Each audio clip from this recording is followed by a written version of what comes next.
Howdy, music fans. Thanks for joining me today. I am jumping onto a contest for Robert's on my turntable. He wants us to name 5 bands who've had lineup changes and which lineup we prefer. He took one of the ones I really wanted to do, but it's his contest. I shouldn't have watched his whole video. I've decided I'm not watching anybody else's video until I finish my own. So I'm not taking their ideas or getting any ideas or anything. I'm doing it all on my own. I'm sure some people will do at least two of these bands, but oh well. I'm doing them because I want to do them. And I think of lineup changes really mostly, there'll be an exception here in this group actually. I think of major changes, lineup changes affecting a band mostly in vocals and guitar. Mostly. Not only, but mostly. So let's jump in here.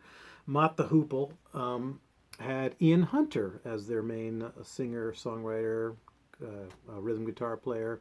I think he definitely played piano for them as well. Up until, excuse me, 74, when Nigel Benjamin joined. And I'm only going to do some, like 1 or 2 lineup changes for each band. I'm not going to do all the lineup changes because after Nigel Benjamin joined, there were other lineup changes for the last 2 albums. So there's more albums. This is just 5 of them. I think there's like 7 maybe with Ian Hunter on them. So there's there's All the Young Dudes, and then there's Mott the Hoople, and then there's Mott. So, and then there's at least, I'd say 4 or 5 more that I have in that other box set that I showed last year. Nigel Benjamin is on Drive On and Shouting and Pointing. And I just listened to these all the way through today for the first time. So bravo to Robert for having his contest so I can finally listen to these to make my choices, which I knew what my choice was going to be ahead of time, but it was really cool to hear these and really cool to get a feel for this guy, Nigel Benjamin, and for these 2 albums. And so here's what I have to say about Drive On and Shouting and Pointing. They're both good. They're both very good. They both sound like Mott the Hoople. They both have some great rockers. They both have a couple of slow ones that are nice. Well, one of them does. I think the other one, the slow ones aren't great. Here's what I think of Nigel Benjamin. He is a cross between Ian Hunter, David Bowie, imagine that, and Axl Rose. His screams often sound like Axl Rose, and that just it often sounds out of place on these albums. And there are a couple of songs that sound like Kink songs, and there's even little areas where he sounds a little like Ray Davies. That all said, I like Ian Hunter better. Ian Hunter is a great songwriter. I love his solo career. I love his career with Mott the Hoople. Fantastic. I did an Ian Hunter video with my Unsung Heroes video, so definitely I preferred the Ian Hunter stuff. But I'm glad I heard these 2 albums. I would listen to them more again, and I liked them both. They were very good. They weren't solid all the way through necessarily. There were some songs where like they had a good chorus and then lame verses, or good verses and then a lame chorus, or something like that. But overall, they were good. Not as good as with Ian Hunter, and I didn't like all the vocal variations in this guy Nigel Benjamin sounding like all these other people. And I'm sure there was a mix of himself in there, I would hope. I don't know because I don't know him from anything else. So anyway, Mott the Hoople, Ian Hunter. Next is going to be Little Feat. Yeah, Little Feat. And I'm only going to focus on one lineup change, one person. So Lowell George was with them until 1979. So the last album that he did, the last studio album that he did with them was Down on the Farm.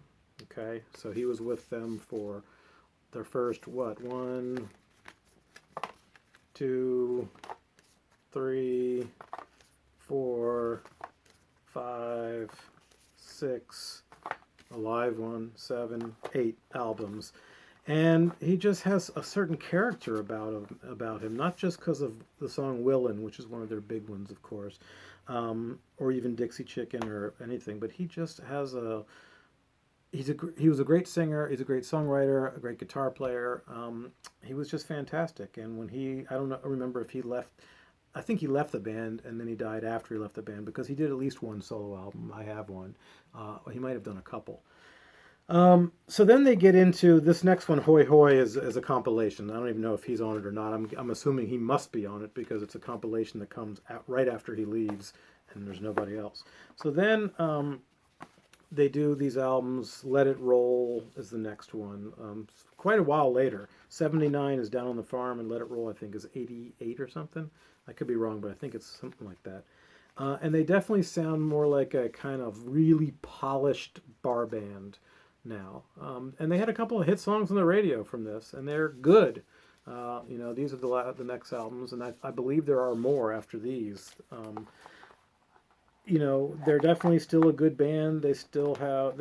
I think that they featured the slide a lot more with these first albums, and I don't know if that was Little George. I don't think it was. It may have been, but I just feel like he was the real essence and the character of Little Feat. I mean, there was another band I was going to do, but the next change, it wasn't on any albums. The next personnel change wasn't on any albums, but he definitely made a difference in the band. And it wasn't it wasn't, or the first person leaving made a big difference, is I guess the point. Anyway, I feel like Lowell George was a real kind of the soul of Little Feat in a lot of ways. And I feel like they had much more earthy, organic, rootsy music when he was with the band. And when he left, they got a little more polished and a little more New Orleans, rock and roll stuff, gumbo and blah, blah, blah, all that, which is great. But and they're good albums, but I definitely prefer Lowell George era Little Feat. Okay, next is one that I know somebody's going to do. I'm sure of it, but I'm going to do it, and I haven't seen anybody else's. So The Who, the major change, was the big one was, of course, Keith Moon dying in whatever that was, 77 or 78 or something, and it was after Who's Next. As far as the albums I have, this is the last one. Actually, no, I think I have Who by Numbers in my backlog. So, and I also have Who Are You in my backlog. So I've got two more Keith Moon albums. But and Keith Moon is just was such a character and such a great drummer, even though he was complete spaz. He brought a lot of character, and this is an exception out of guitar players and vocalists, where I think Led Zeppelin and the Who are the big exceptions. Maybe the Jimi Hendrix Experience, where the drummer and bass player really powered the band and make the band sound like the band. And so certainly in the early material, especially, Keith Moon was just, you could spot him anywhere. You could hear him. Now, their later drummer, the next album I have where Keith Moon's not with the band is It's Hard. I think Face Dances was another one before this. I'm pretty sure that Keith Moon was already gone by then. Kenny Jones is the drummer on It's Hard, and I think a couple others, and some live ones. And I love Kenny Jones because I love the Faces, and that's where he's from. He was a Faces drummer. He's a much smoother drummer, I think, than Keith Moon, as far as he's in the pocket, and he's a great drummer, and he's not kind of all over the place like as fancy as somebody like Keith Moon or Mitch Mitchell or John Bonham or somebody. But he's great, but I think I prefer, partly because of just sheer output, right? Most of their output was with Keith Moon, even though the band hasn't had a lot of output. I think they had 12 studio albums, which is just weird to think about, considering how long they've been around. And I saw them a few years back, and of course, I think the drummer was Ray Starkey. It wasn't Kenny Jones at all. But and they've had tons of lineup changes since John Entwistle died and since Kenny Jones left. But between Keith Moon and Kenny Jones, I would take Keith Moon era, mostly because of the output, but also because of the drumming. But I like Kenny Jones as a drummer too. So Keith Moon era Who wins there. All right, next. I guess we do have all winners. Oh no, we don't. We have one. There's no winner. There's no winner.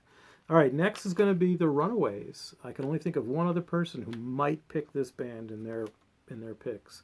The Runaways. I believe the last one with Sherry Curie was Queens of Noise.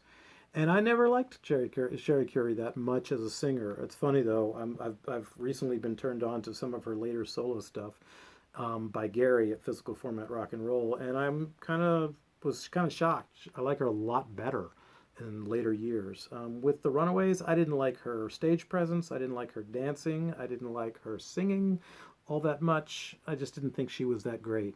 And of course, when she left the band, well, who took over the vocals? But Joan Jett, one of my all-time faves. So, of course, I like Joan Jett era Runaways better, even though there's like one more album after this. I mean, they only had a few albums anyway.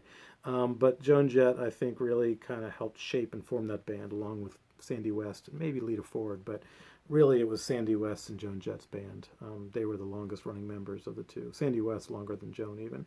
And there were other lineup changes. There were, besides Sherry Curie and Joan Jett, a lot of other lineup changes on bass and guitar, and nobody on drums. But there was other people in and out of that band. Vicky Blue and Jackie Fox and Mickey Steele, and I forget all the other ones, but that might be it. But anyway, Joan Jett era Runaways over Sherry Curie Runaways. And the last one, there is no winner. I'm telling you ahead of time. I spoiled it.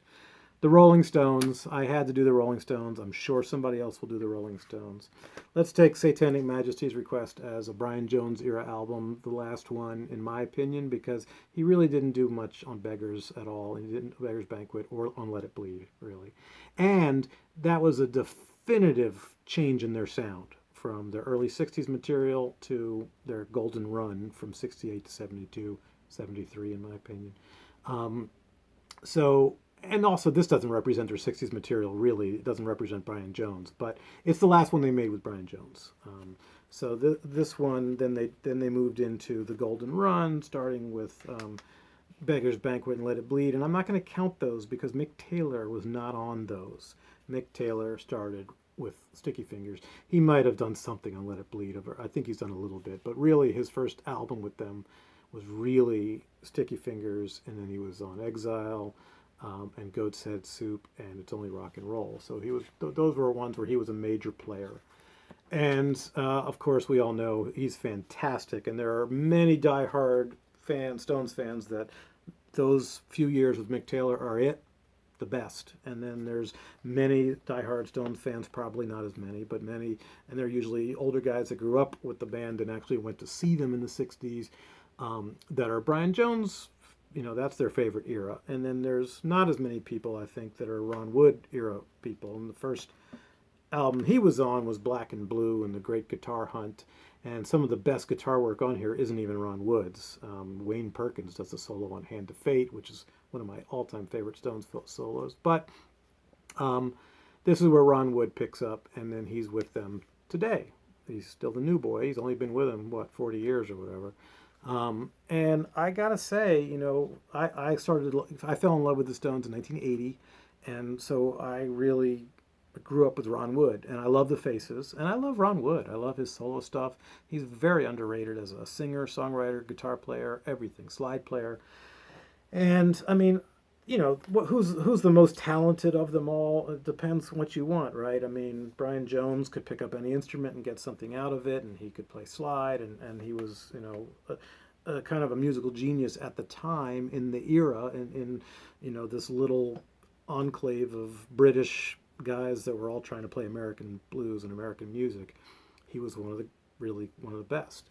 But then Mick Taylor, came through John Mayall's Blues Breakers, and we all know he's a phenomenal guitar player with incredible phrasing and great timing and just real feel. And he's a good slide player, Also, he played slide on Love in Vain, on things like Get Your Ya-Ya's Out on the 72 tour, and all.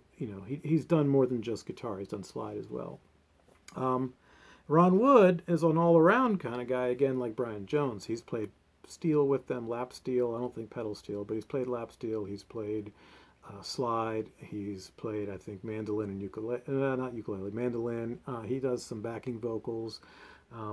So, most people are, of course, going to pick Mick Taylor. I'm not going to pick any of them because I love Ron Wood era Stones. I love Mick Taylor era Stones. And I love Brian Jones era Stones. So that's it, folks. Please like, subscribe, and comment. I'd love to hear your thoughts. And yeah, that's it. Thanks. Have a good day.